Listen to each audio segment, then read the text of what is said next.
अस्सलाम वालेकुम students, hope you will be fine. आज हम पढ़ेंगे क्लास 5 एक्सरसाइज 8B का क्वेश्चन नंबर 4, 5, 6 और 7। लेक्चर स्टार्ट करने से पहले आप चैनल को सब्सक्राइब करें और बेल आइकन पर क्लिक करें ताकि नेक्स्ट आने लेक्चर की नोटिफिकेशन आपको मिल सके। आज हम पढ़ेंगे question number 4। A garden is 48 metre long and 32 metre wide. Find the cost of levelling it at the rate of rupees 60 per square meter. Also find the cost of fencing around it at the rate of rupees 50 per meter. ठीक है, तो length of garden हमें given है L जो कि 48 metre हमें दी हुई है। उसके बाद विड्थ ऑफ गार्डन W हमें 32 मीटर गिवन है। एरिया हम पहले फाइंड करेंगे, ठीक है, क्योंकि हमने cost of levelling at rate of rupees 60 per square metre हमने फाइंड करनी है। ठीक है, तो इसलिए हम पहले एरिया फाइंड करेंगे ताकि जो एरिया की वैल्यू आए उसको हम 60 के साथ मल्टीप्लाई करें तो हमारे पास जो है वो ये फाइंड आउट हो जाए। तो एरिया फाइंड करेंगे। एरिया का हमारे पास फॉर्मूला होता है लेंथ इंटू विड्थ। ठीक है, तो मल्टीप्लाई करेंगे लेंथ यानी L, विड्थ यानी W। तो L की जगह पे यानी लेंथ की जगह पे 48 और मल्टीप्लाई विड्थ की जगह पे 32 हम राइट करेंगे। इन दोनों को मल्टीप्लाई करेंगे 1536 मीटर स्क्वायर आ जाएगा। ठीक है, यानी 48 ऊपर और 32 नीचे राइट करके इनको मल्टीप्लाई करेंगे। 2 8 ज़ा 16, 6 इधर 1 कैरी, 2 4 ज़ा 8 और 1 प्लस करेंगे तो 9 आ गया। यहाँ मल्टीप्लाई का साइन लगाएंगे। 3 8 ज़ा 24, तो 4 इधर 2 कैरी, तो 3 4 ज़ा 12, 12 में 2 प्लस करेंगे 14, 6 एज इट इज़ आ गया, प्लस करेंगे। अब 9 और 4 को प्लस करें तो कितना आता है 13, 3 इधर 1 कैरी, 4 में 1 प्लस करें तो 5 और ये 1 एज इट इज़ आ गया। तो 1536 हमारे पास आ जाएगा इन दोनों को मल्टीप्लाई करके। उसके बाद पैरामीटर हम फाइंड करेंगे ताकि हम cost of fencing eight rate of rupees 50 पर मीटर फाइंड कर सकें। ठीक है, तो पैरामीटर के साथ हम 50 को मल्टीप्लाई कराएंगे जो पैरामीटर की वैल्यू आएगी उसके साथ। तो पैरामीटर का फॉर्मूला हमारे पास होता है 2L प्लस W यानी length plus width. 2 as it is आएगा, लेंथ की जगह पे लेंथ की वैल्यू अप्लाई करेंगे 48 और विड्थ की जगह पे विड्थ की वैल्यू अप्लाई करेंगे 32 और दरमियान में प्लस एज इट इज़ आ जाएगा। तो 2 एज इट इज़ आ गया, 48 में 32 को प्लस करेंगे तो हमारे पास 80 आ जाएगा। इसी तरह से प्लस कर लें, 48 ऊपर 32 नीचे प्लस करें।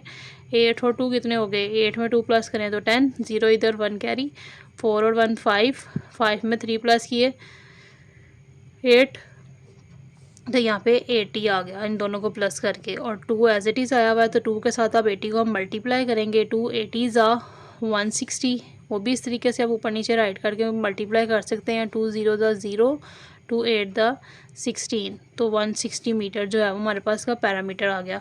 अब cost of levelling at rate of rupees 60 per square metre हम फाइंड करेंगे। 60 को मल्टीप्लाई करवा देंगे यहाँ पे जो हमने एरिया फाइंड किया उसके साथ। ठीक है, तो दोनों को मल्टीप्लाई करेंगे तो 92160 आ जाएगा। इसी तरीके से मल्टीप्लाई कर लेंगे। 1536 को ऊपर राइट करेंगे, 60 को नीचे राइट करेंगे, मल्टीप्लाई करेंगे। ज़ीरो का टेबल पढ़ेंगे पहले इन सब तक। तो 0 6 ज़ा 0, 0 3 ज़ा 0, 0 5 ज़ा 0, 0 1 ज़ा 0, फिर मल्टीप्लाई का साइन लगाएंगे।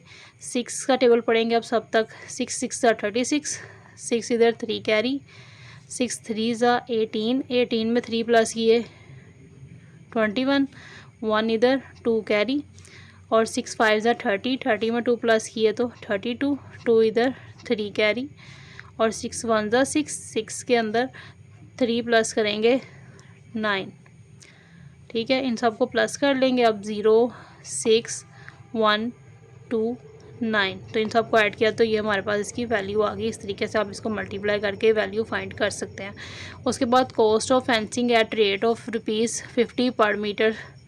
ठीक है, तो 50 पर मीटर निकालने के लिए हमने यहाँ पैरामीटर फाइंड किया था, तो 160 को 50 से मल्टीप्लाई कर देंगे तो हमारे पास यहाँ पे 8000 जो है वो आ जाएगा। ठीक है, इसी तरीके से आप 160 को ऊपर और 50 को नीचे लिख कर मल्टीप्लाई करेंगे तो 8000 इसका आंसर आएगा। आप इसको खुद फाइंड करके देखें। उसके बाद क्वेश्चन नंबर 5 है, the parameter of a square shaped swimming pool is 28 metre, find the area of the pool. ठीक है, पैरामीटर आपको गिवन है स्क्वायर शेप स्विमिंग पूल का, ठीक है, जो कि 28 मीटर है। आपने क्या फाइंड करना है, उसका एरिया फाइंड करना है पूल का। तो यहाँ पे हम इसका सोल्यूशन फाइंड करेंगे। तो parameter of square shaped pool जो है यहाँ पे राइट कर लें, शेप्ड पूल हमें गिवन है 28 metre. Area of square shaped pool हमने फाइंड आउट करना है। तो parameter of square shaped pool किसके इक्वल होगा, 4L, यानी 4 मल्टीप्लाई बाय लेंथ के। ठीक है, तो parameter of square shape pool हमें क्या गिवन है, 28 मीटर। तो यहाँ पे 28 हम राइट कर देंगे इसकी जगह पर, equal to 4L as it is आ गया। ठीक है, तो 28 यहाँ एज इट इज़ आ जाएगा, 4 यहाँ मल्टीप्लाई हो रहा है L के साथ, तो इक्वल के दूसरी तरफ मूव करेंगे तो वहाँ जाके क्या होगा, डिवाइड हो जाएगा। ठीक है, और equal to L as it is रह गया। अब कटिंग करेंगे, 4 1 ज़ा 4, 4 7 ज़ा 28। ठीक है, तो 7 यहाँ पे L की वैल्यू जो है वो आ जाएगी 7 इक्वल टू L। ठीक है, आप इस तरह राइट भी कर सकते हैं और इस तरीके से भी अरेंज करके इसको राइट कर सकते हैं, L इक्वल टू 7। ठीक है, L यानी लेंथ जो है हमारे पास 7 आ गई। अब हमने फाइंड क्या करना है, area of square shaped pool. तो area of square shaped pool हम फाइंड करेंगे, इसका फॉर्मूला होगा एरिया फाइंड करने का L स्क्वायर, यानी length multiply by length. L को 2 टाइम्स मल्टीप्लाई करेंगे तो L की वैल्यू हमने यहाँ फाइंड की है, 7 आई है, जो 7 मल्टीप्लाई 7 यहाँ पे राइट करेंगे, दोनों L की जगह पे 7 उसकी वैल्यू को अप्लाई कर देंगे। देन 7 7 ज़ा 49 होता है, तो 49 मीटर स्क्वायर जो है वो इसका आंसर आ जाएगा। अब इसके बाद हम इसका क्वेश्चन नंबर 6 सॉल्व करेंगे। The parameter of a rectangular garden is 400 metre. If its length is 125 meter, then find the area of the garden। ठीक है, पैरामीटर ऑफ रेक्टेंगुलर गार्डन हमें गिवन है 400 metre, area of the garden हमने find out करना है। ठीक है, तो हमें यहाँ पे रेक्टेंगुलर गार्डन गिवन है, तो हम उसी के मुताबिक जो है वो रेक्टेंगल के फॉर्मूलाज लगाएंगे पैरामीटर और एरिया का। ठीक है, तो लेंथ हमें यहाँ पे गिवन है 125 मीटर L। ठीक है, parameter of a rectangular garden equal to 2 length plus width. ठीक है, तो यहाँ पे हमें गिवन है parameter of a rectangular garden 400 यहाँ हम अप्लाई कर देंगे इसकी जगह पे, इक्वल टू 2 लेंथ की वैल्यू हमें 125 गिवन है, वो यहाँ अप्लाई कर देंगे, प्लस विड्थ यानी W एज इट इज़ आ जाएगा। ठीक है, 400 एज इट इज़ आ जाएगा, 2 यहाँ पे मल्टीप्लाई हो रहा है, इक्वल की दूसरी तरफ मूव होकर डिवाइड हो जाएगा, equal to 125 plus W as it is आ जाएगा। कटिंग करेंगे, 2 1 ज़ा 2, 2 200 ज़ा 400। ठीक है, तो 200 यहाँ आ जाएगा और ये भी एज इट इज़ हम यहाँ राइट कर देंगे।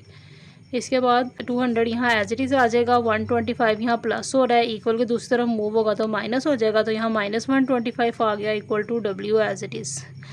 और 200 में से 125 को हम माइनस करेंगे तो हमारे पास यहाँ पर 75 बच जाएगा, और equal to width as it is आ गया। अब इसको अरेंज करके भी लिख सकते हैं, W इक्वल टू 75। ठीक है, यहाँ पे हमने विड्थ की वैल्यू फाइंड कर ली है, क्योंकि हमने area of the garden find करना है, उसके लिए हमारे पास विड्थ की वैल्यू होना लाजमी है, क्योंकि एरिया ऑफ गार्डन का फॉर्मूला होता है length multiply by width. Area of the garden equal to length multiply width. Length की वैल्यू 125 गिवन थी और विड्थ की वैल्यू हमने 75 फाइंड की, यहाँ अप्लाई कर दी हैं दोनों वैल्यूज़, दोनों को मल्टीप्लाई कर लेंगे उसी तरीके से, 125 ऊपर 75 हम नीचे राइट करेंगे, और इसका दोनों को आप मल्टीप्लाई करेंगे तो आपके पास 9375 मीटर स्क्वायर आ जाएगा। अब आप इसको खुद मल्टीप्लाई करके इसको देख लेंगे। ठीक है, उसके बाद क्वेश्चन नंबर 7 है, find the cost of laying a carpet in a square shaped room of side 8 meter at the rate of rupees 150 per square meter। ठीक है, तो यहाँ पे लेंथ हमें L जो है वो 8 मीटर गिवन है। उसके बाद area of square shaped room, इसका हमारे पास क्या फॉर्मूला होता है, L स्क्वायर। ठीक है, यानी लेंथ मल्टीप्लाई बाय लेंथ। तो लेंथ को 2 टाइम्स मल्टीप्लाई करेंगे, लेंथ की वैल्यू 8 है तो दोनों की जगह 8 अप्लाई कर देंगे। 8 8 64 मीटर स्क्वायर आ जाएगा हमारे पास। ठीक है, उसके बाद cost of laying a carpet eight rate of ₹150 पर स्क्वायर मीटर हमें फ़ाइंड करने का कहा था। तो इसको फाइंड करने के लिए हमने एरिया फाइंड किया। तो अब जो एरिया की वैल्यू आई है 64, इसको हम मल्टीप्लाई करेंगे 150 के साथ। तो मल्टीप्लाई करेंगे तो हमारे पास 9600 आ जाएगा। इसी तरीके से आप इसको मल्टीप्लाई करके देख सकते हैं 150 और नीचे हम 64 राइट करेंगे, मल्टीप्लाई करेंगे। 4 0 0, 4 5 20, 0 इधर 2 कैरी, 4 1 4, उसमें 2 प्लस कर लेंगे, 6 आ जाएगा।